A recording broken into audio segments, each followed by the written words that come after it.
नमस्कार साथियों और मेरे प्यारे विद्यार्थियों, आप सबका इस वीडियो में स्वागत है। उम्मीद है आप सब लोग कुशल और स्वस्थ होंगे। बच्चों, आज हम हिंदी की जानकारी प्राप्त करेंगे जिसमें व्याकरण है। विशेष रूप से व्याकरण की जानकारी प्राप्त करेंगे। देखिए, ईश्वर की सृष्टि में मनुष्य का स्थान सबसे ऊपर है। इसका मुख्य कारण उसकी बुद्धि है।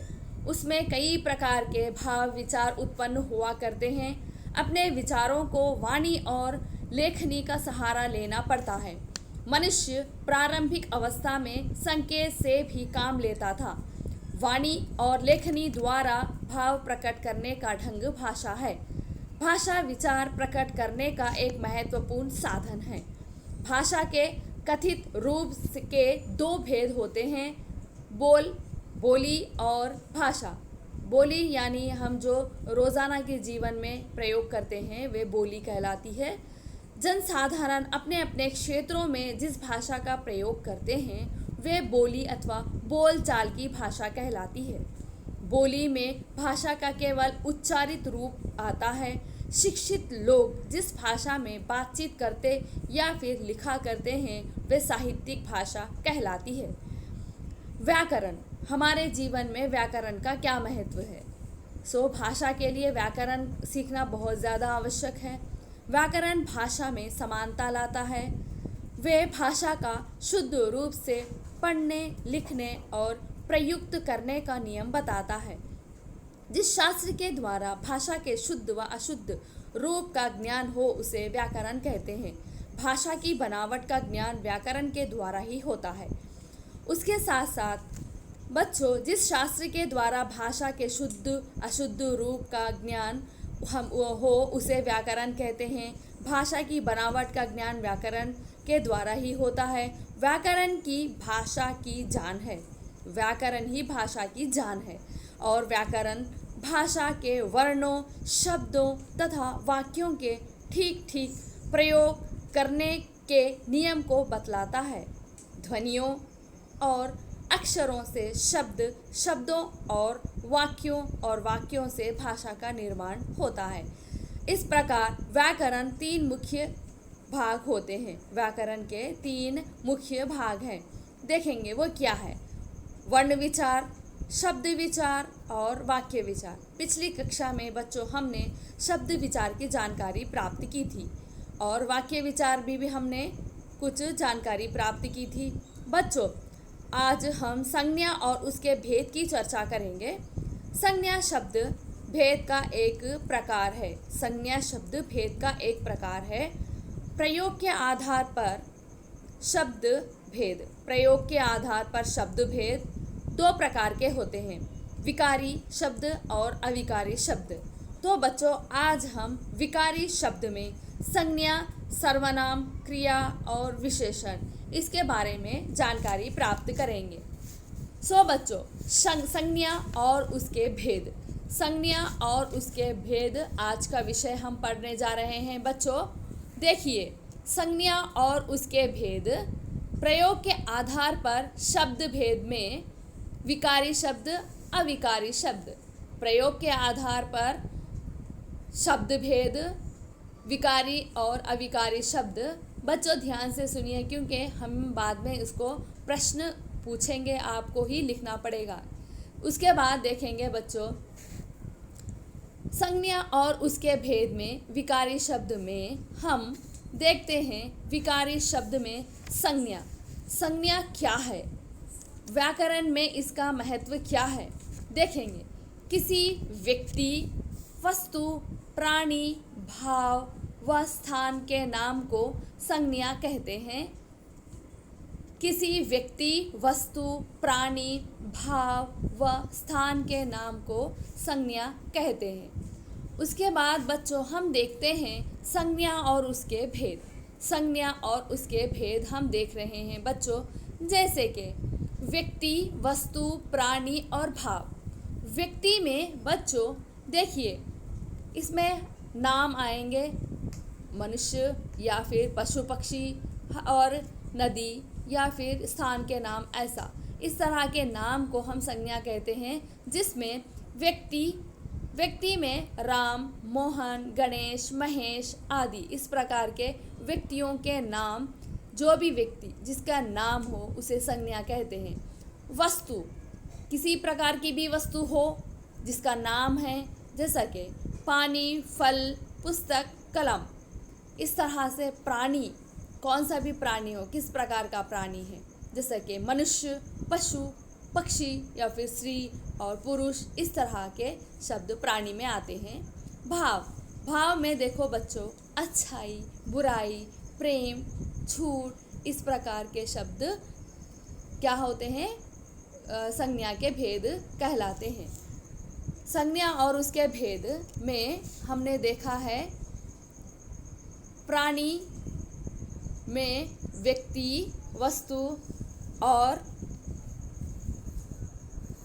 प्राणी, व्यक्ति, वस्तु, प्राणी, भाव। बच्चों, इस तरह से हम कई प्रकार के शब्द देखते हैं। जो आपके भी नाम हैं वो भी व्यक्तिवाचक संज्ञा में ही आएंगे। इस तरह से बच्चों देखिए, संज्ञा और उसके भेद में देखिए, व्यक्ति हो गया व्यक्तिवाचक, वस्तु, प्राणी, इस तरह के। बच्चों, अभी हम देखेंगे संज्ञा और उसके भेद में। ध्यान से सुनिए, संज्ञा के भेद व्यक्तिवाचक, जातिवाचक, भाववाचक। संज्ञा के भेद में व्यक्तिवाचक, जातिवाचक और भाववाचक। जातिवाचक में दो प्रकार होते हैं। वे हैं द्रव्यवाचक और समूहवाचक। बच्चों, उसके बाद हम देखेंगे संज्ञा और उसके भेद में व्यक्तिवाचक संज्ञा। व्यक्तिवाचक संज्ञा क्या है? जो शब्द किसी व्यक्ति एवं निश्चित व्यक्ति, स्थान या फिर वस्तु का बोध होता है, उन्हें व्यक्तिवाचक संज्ञा कहते हैं। जो शब्द किसी विशेष एवं निश्चित व्यक्ति और स्थान या फिर वस्तु या फिर का बोध होता है, ऐसे शब्दों को उन्हें व्यक्तिवाचक संज्ञा कहते हैं। उदाहरण के लिए बच्चों देखेंगे, स्वामी दयानंद सरस्वती ने आर्य समाज की स्थापना की थी। सो विशेष क्या है इसमें, अभी देख रहे हो ना आप, स्वामी दयानंद सरस्वती एक महापुरुष है और पर्टिकुलर पर्सन है, इसीलिए क्या है, ये विशेष व्यक्ति है।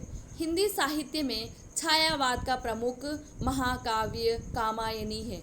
इसमें क्या है, विशेष एक वस्तु का नाम है, कामायनी जो पुस्तक है उसका नाम है। और ताजमहल आगरा में स्थित है। सो ताजमहल क्या है, निश्चित स्थान पर है।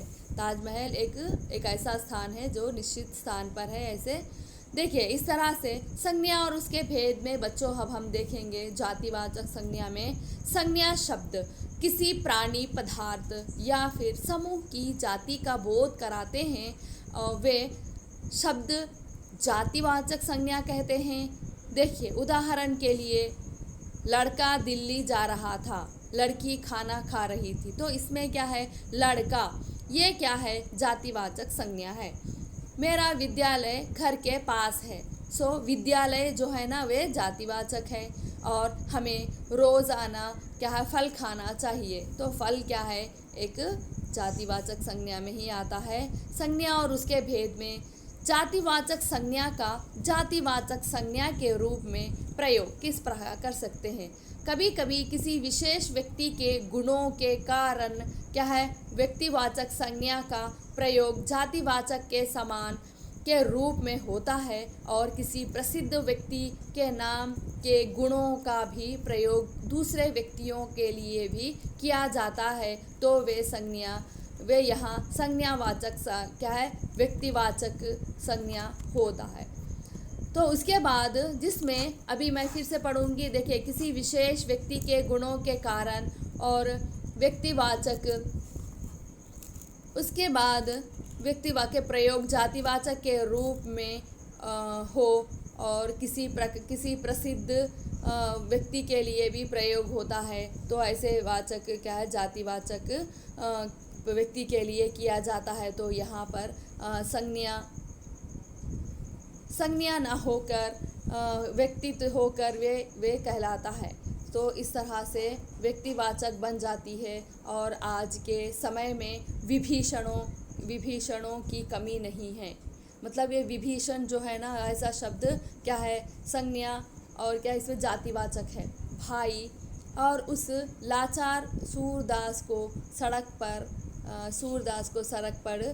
सड़क पार करवा दो, इस तरह के जो शब्द होते हैं यहाँ पर विभीषण और विश्व और क्या है साधताओं के लिए भी तथा सूरदास प्रयुक्त हुआ है। और आज भी देश में क्या है, इस तरह के कई शब्द ऐसे होते हैं बच्चों, प्रयोग के आधार पर भी हम देखते हैं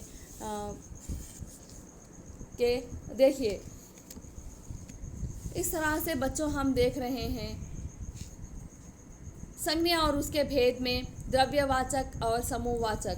द्रव्यवाचक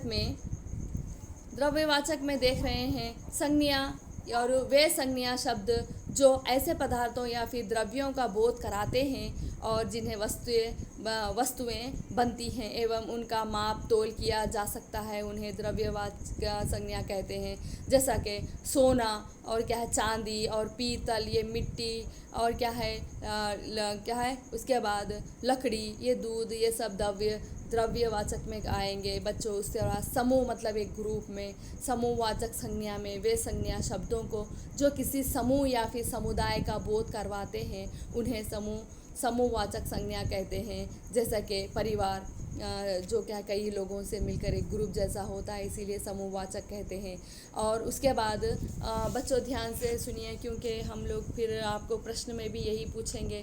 सो परिवार क्या है, समूह, एक ग्रुप है और कई लोग रहते हैं, जिसमें कक्षा है, इसमें कई विद्यार्थी रहते हैं, सेना है, कई लोग होते हैं, दल है, सो जनता है, भीड़ है, ये सब क्या है एक वचन में भी आएगा क्योंकि ग्रुप है इसीलिए।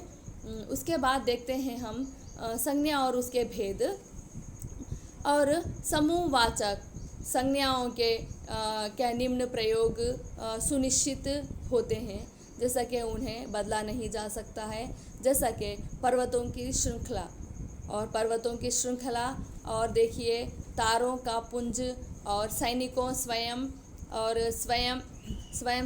क्या सेवकों का जत्था और गायों की मंडली और इस तरह भेड़ों का झुंड, इस तरह से, और नक्षत्रों का मंडल और कागज़ का दस्ता और इस तरह से चोरों का गिरोह और कर्मचारियों का, मजदूरों का संघ और प्रतिनिधियों और उनके विशिष्ट मंडल, इस तरह से बच्चों हम देखते हैं। सो इस तरह से आप अब ये जो प्रश्न हम दिए गए हैं वो उसको ध्यान से सुनिए और क्या है उसको अच्छा समझकर, अभी ऐसा टाइम है जो आपको व्याकरण में आसानी से सीखने में मदद होती है और इसे सीखें और उसे समझने का प्रयत्न करें और प्रश्नों के उत्तर भी आप ठीक तरह से लिखने का प्रयत्न करें। और हम लोग कुछ प्रश्न दे रहे हैं, वो प्रश्न का उत्तर भी लिखिए और क्या ऑनलाइन टेस्ट भी रहेगा, वो टेस्ट भी आप अच्छा सा लिखिए और समझने का प्रयत्न कीजिए, आप टाइम वेस्ट मत कीजिए। इस तरह से बच्चों हम देखते हैं आप भी ग्रामर में या फिर व्याकरण में निपुण बन जाओगे बच्चों। इस तरह से ठीक है बच्चों, धन्यवाद, अपना ख्याल रखिए।